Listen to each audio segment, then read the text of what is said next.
نحمده ونصلي على رسوله الكريم أما بعد فقد قال الله تعالى في القرآن الكريم والفرقان المجيد أعوذ بالله من الشيطان الرجيم بسم الله الرحمن الرحيم وإنك لعلى خلق عليم அவையோருக்கும் சபையோருக்கும் என் சலாம் அஸ்ஸலாமு அலைக்கும். நற்குணத்தின் தாயகம் நபிகள் நாயகம் நம்மை அதிக சொர்க்கத்தில் நுழைவிக்கக்கூடிய நம் நற்குணம் அதன் தாயகமே நம் நாயகம் தான். அதனால் தான் வல்ல அல்லாஹ் நபியே நாயகமே நிச்சயமாக நீங்கள் மகத்தான் நற்குணமுடையவராக இருக்கிறீர்கள் என்று தன் வான்மறை கூறியுள்ளான்.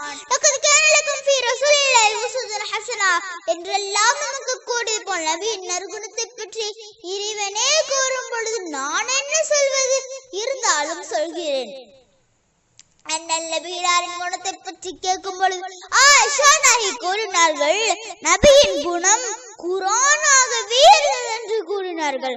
அடுத்து பெருநாள் என்று வீதில் அழுது கொண்டிருந்த சிறுவனை அழைத்து அரவணைத்து புத்தாடை கொடுத்து மகிழ்விக்க வைத்த சம்பவம் எல்லாம் நமக்கு ஒரு பள்ளிப்பாடம்.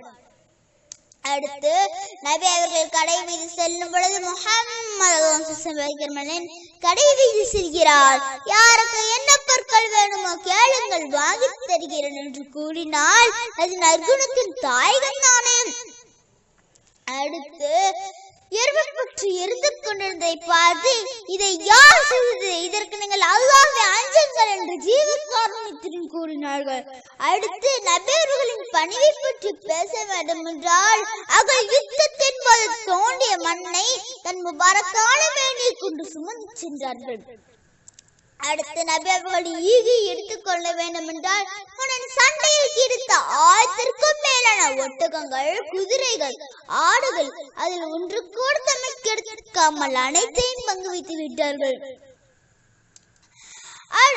அடுத்து நபி அவர்களின் ஈகை எடுத்துக்கொள்ள வேண்டும் என்றால் சண்டையில் கிடைத்த 1000க்கும் மேலான ஒட்டகங்கள், குதிரைகள், ஆடுகள் அதில் ஒன்று கூட தமக்கு எடுக்காமல் அனைத்தையும் பங்கு வைத்து விட்டார். எம்மா நபியிடம் யாராவது எதையாவது கேட்டு வந்தால் இல்லை என்று சொன்னதே இல்லை. அண்ணல்ல அது மட்டுமா, பள்ளி வாசலில் சிறுநீர் கழித்த காட்டரபியை மன்னித்தும் விட்டார்கள், அதை களைவும் விட செய்தார்கள். சுப்ஹானல்லாஹ். எம்மா நபியின் நற்குணத்தை நான் என்னவென்று சொல்வேன், இன்னும் சொல்ல வேண்டும் என்றால் பிறர் பசித்திற்கு தான் புசிக்க மாட்டார்களே அதை சொல்லவா, எல்லாரத்திலும் நல்லவர்களாக இருப்பார்களே அதை சொல்லவா, அன்பும் பாசமும் கொண்டு அனைவரையும் மாதிரிப்பார்களே அதை சொல்லவா, எதை சொல்ல எதை தள்ள முற்றுப்புள்ளி இல்லாமல் கூறிக்கொண்டே போகலாம். நேரம் தான் காணது, எனவே முடிவுக்கு வருகிறேன். அண்ணல் நபிகளின் ஆரம்ப காலம் முதல் இறுதி காலம் வரை சொல் செயல் அனைத்தும் நற்குணத்தின் தாயகமாகவே திகழ்ந்தது.